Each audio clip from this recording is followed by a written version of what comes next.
My name is Carla Dawes, and I am a warrior. Not a warrior like Kelsey, who's battled cancer, as some of you may have in the audience.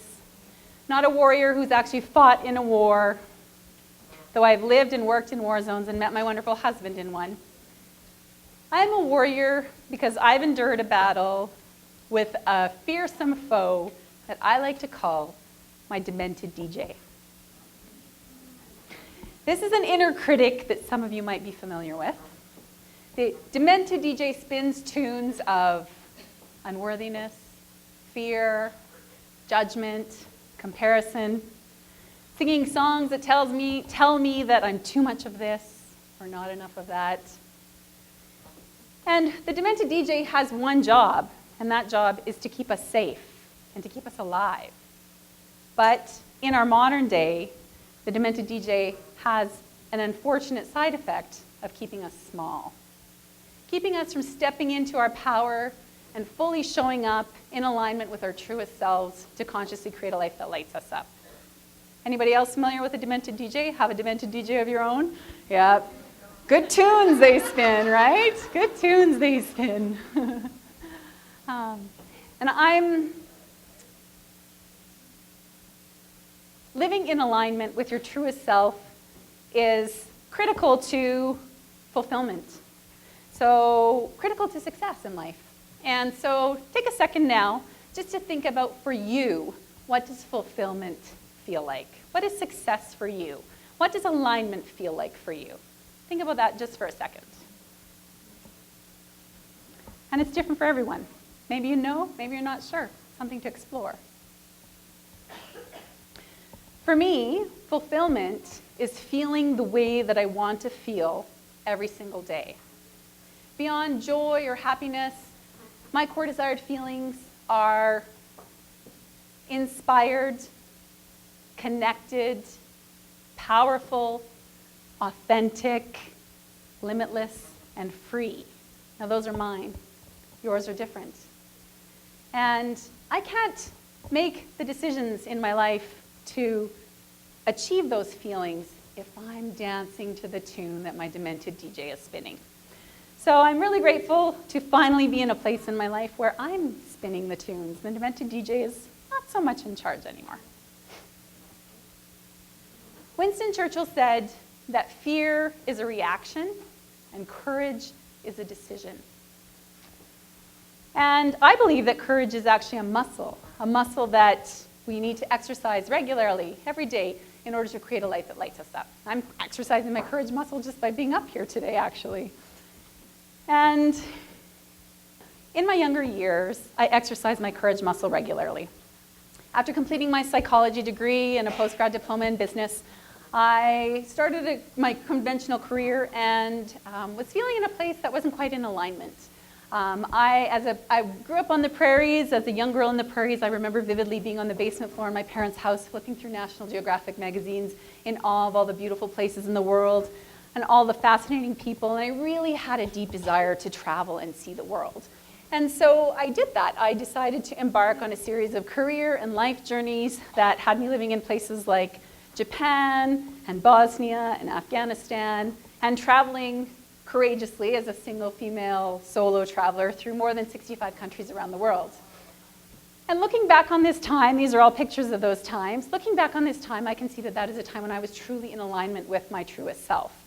And I can also see, looking back, where I lost myself along the way.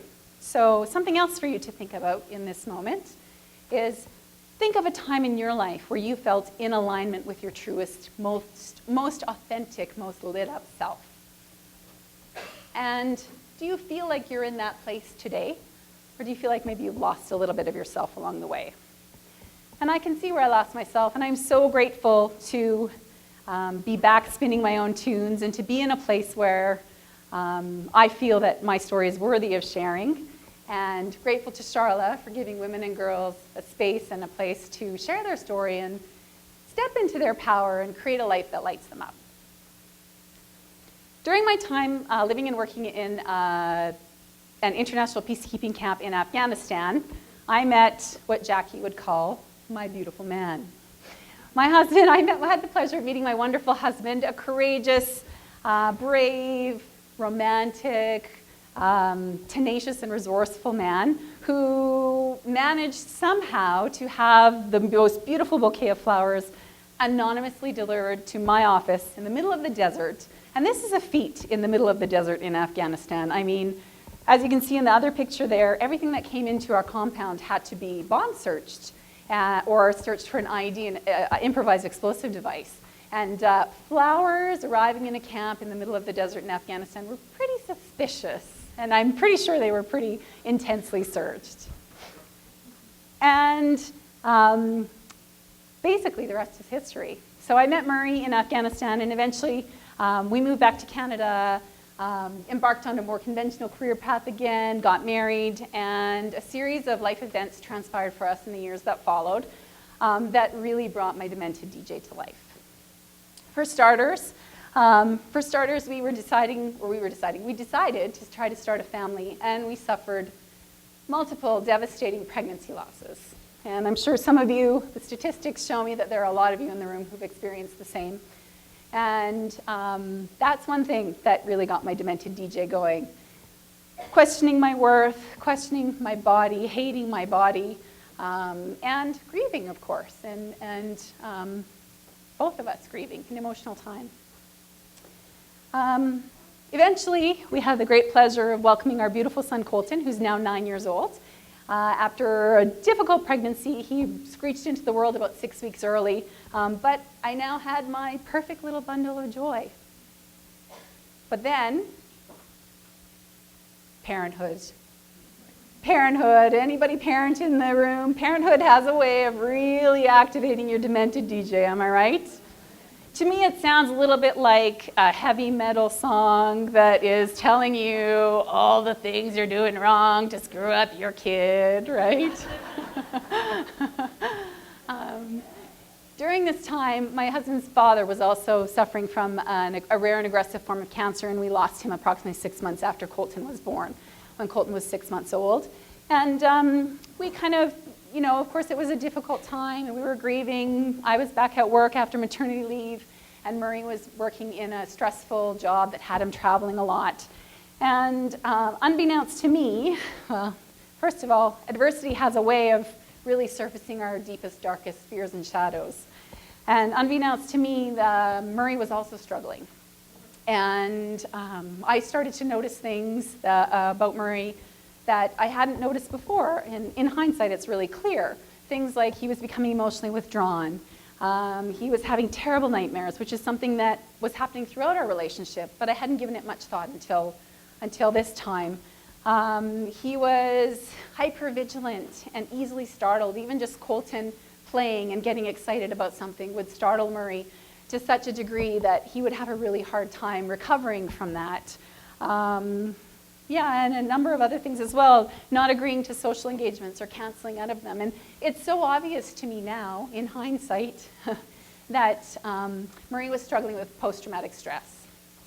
And it was a dark and difficult time for us. And maybe you can relate to things creeping up on you that you never noticed happening, and all of a sudden there they are in your face. Things, maybe things like that extra 15 pounds that you've put on, working through a stressful job, or that one glass of wine after work to unwind that's turned into a couple of bottles every couple of nights, or, financial strife, relationship problems. These are all things that often creep up on us. When we finally see them happening, it's a real confidence buster, I would say. And I really struggled with this time. I beat myself up repeatedly for not noticing sooner all these things in my wonderful husband that I love so much, and not stepping in sooner. And I went from a place of being a confident, courageous, adventurous seeker to being a fearful, scared mom and wife who was over-caring for everybody around me and under-caring for myself. And I'm sure many of you can relate to that. But one day I was in the park with Colton and watching him play, And as I watched him play, he was playing with a caterpillar, and I forgot one part, the numbing part.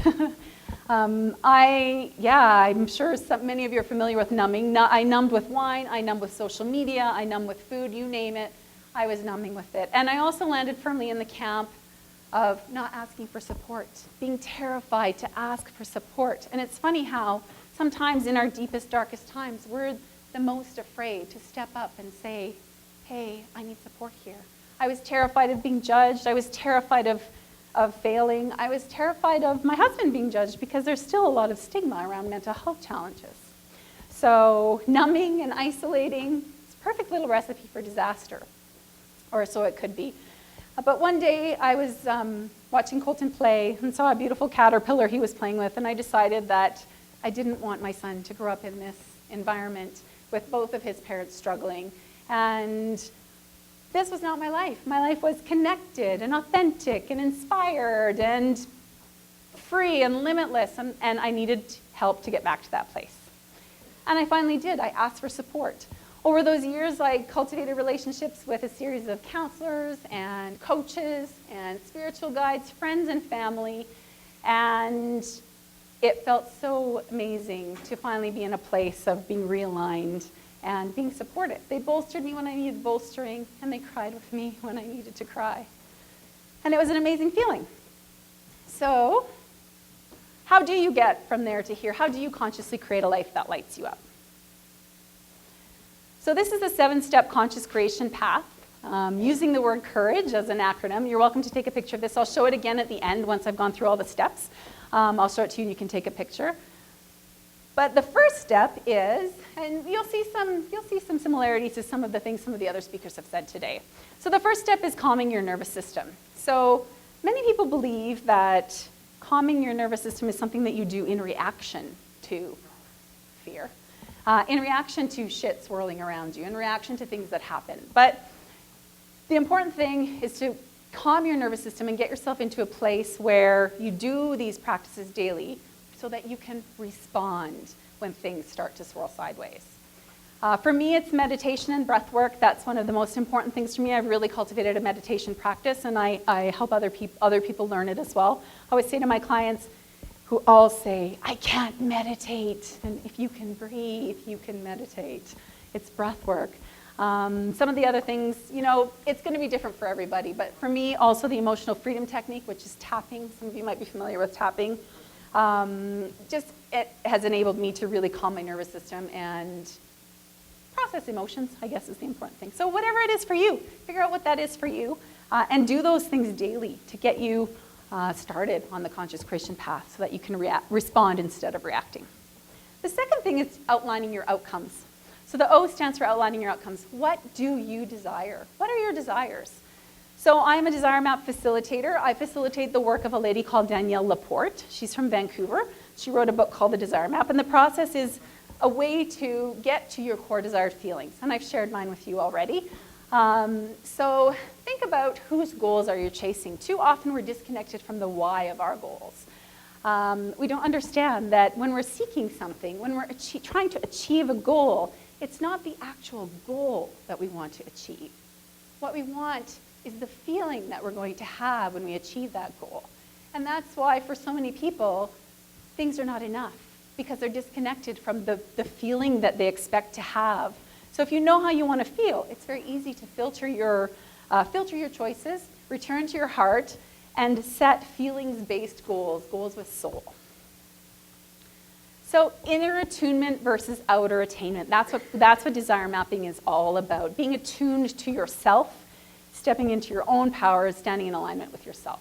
The other aspect of outlining your outcomes is reverse engineering your tallest peaks.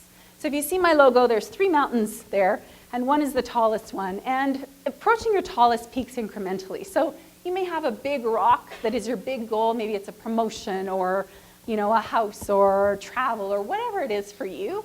But as an example, if you want to learn to meditate, you're not just going to sit down and try to meditate for an hour, because you're bound to not be successful. So you're going to approach your goals incrementally, approach your tallest peaks incrementally, and cultivate your core desired feelings along the way. So as an example, my husband and I wanted to hike the West Coast Trail last year. So we didn't just book a date and show up on that date to hike the West Coast Trail. And I chose the West Coast Trail because I knew it would give me my core desired feelings. So connection with my husband, inspiration. I get very inspired by nature. Powerful. I feel powerful when I'm hiking. So I didn't end up hiking the West Coast Trail because I tore my Achilles, but I did things along the way that gave me those feelings that even though I didn't do the West Coast Trail, I wasn't disappointed because I started by hiking the trail behind my house. And then we planned a 3-day camping trip so incremental progress is what you're looking for. Conscious daily choices to feel those feelings. The primary intention is feeling good. So whatever it is for you that makes you feel good. The next U is understanding your obstacles. So that's the glacier, the beneath the surface stuff. So what tunes does your demented DJ spin? What are the stories that you tell yourself? What are the things that are holding you back? What are your limiting beliefs? So this could sound something like you see somebody on social media, a picture of somebody you know on social media who's attained great success in their business, and you think, oh wow, yeah, that's awesome for her. She's beautiful. And she's young, and she doesn't have any kids. And so that's a clue for you to get curious about those judgments because you have a belief that you need to be beautiful to be successful. You need to be young to be successful. You need to maybe not have kids to be successful. So really listening to the stories that you tell yourself so that you know what or who could hold you back. And knowing who could hold you back is important as well. And Deshauna shared stealers. So who would be your stealers? She shared 3 types of stealers. So know who those people might be. Okay, and then learning how to spin your own tunes and knowing how you're going to get out of your way. Doing the work, the inner work to remove those obstacles. Okay, the R stands for rise, sister, rise. So doing the daily things that you need to do, focusing on feeling self-care, calming your nervous system, and allowing yourself the phrase, I'm really looking forward to feeling blank again. Maybe there's a lot of stuff going on. We can't always have great, beautiful, pow lives. Allowing I'm looking forward to feeling. All right, this is a big one for me. The A is for ask for support and accept it. That is the brave choice. As you know, I was not great at this. Anybody familiar with this person? Please don't be this person. Nobody is fine. Be honest with what's going on with you. And be honest with the people that you can trust. Know who you can go to when you need support. And a really good barometer for this is if you have never listened to or watched Brené Brown on the anatomy of trust. If you've never listened to that, listen to it. Because if you don't have relationships like that, trusting relationships in your life, it's time to start cultivating them. So just examples of some people you can go to for help. So gratitude and grace. So celebrate your wins and give yourself compassion. So gratitude is something I think we all know is powerful, and it's a daily practice. Cultivating self-compassion, though, is something else that's really important. Resting, resetting, and reflecting, and give yourself time. It doesn't happen overnight. It takes work. It takes time. Give yourself that time. Maybe today's not the day. Maybe today's the day that you rest and you wake up again tomorrow and start all over. And the E, of course, is for enjoying the journey. The joys in the journey, the conscious creation path, daily things that make you feel your core desired feelings. So there it is again. That's the 7-step conscious creation path. Okay, ship is safe in harbor, but that's not what ships were built for. So humans were built to step into our power, to show up, to live amazing, aligned lives that light us up. Get out there, get out of the harbor. All right, and I have a couple of gifts for you. One is a complimentary workshop on Tuesday night. So there's a link there that you can register for the workshop. It's basically 90 minutes of an introduction to my work and the Desire Map. And then some of you have already been to my table and received a truth bomb. That's one of those universe cards. So if you haven't yet, come and see me. And I have one more thing that I want to share with you. And it's just a little song and dance. So I used to work a lot with men. And men have a way of just like showing up, not necessarily fact-checking, stepping into their power, doing whatever they need to do. And oftentimes when the men would leave the room, I would look at my female colleagues and I would do this little dance. It goes like this. I'm a man, yes I am, and I can't help but love myself. No, no, no. I'm a man, yes I am, and I can't help but love myself. No, no, no. So we are going to change the words, and we're going to do this together. So please stand up, everybody. All right, and when your demented DJ is spinning a tune that you don't want to listen to, spin this tune instead. And if you're in public, maybe don't do the dance, but okay, everybody ready? All right. I'm a woman, yes I am, and I can't help but love myself. No, no, no. I'm a woman, yes I am, and I can't help but love myself. No, no, no. Thank you very much. Thank you, Carla.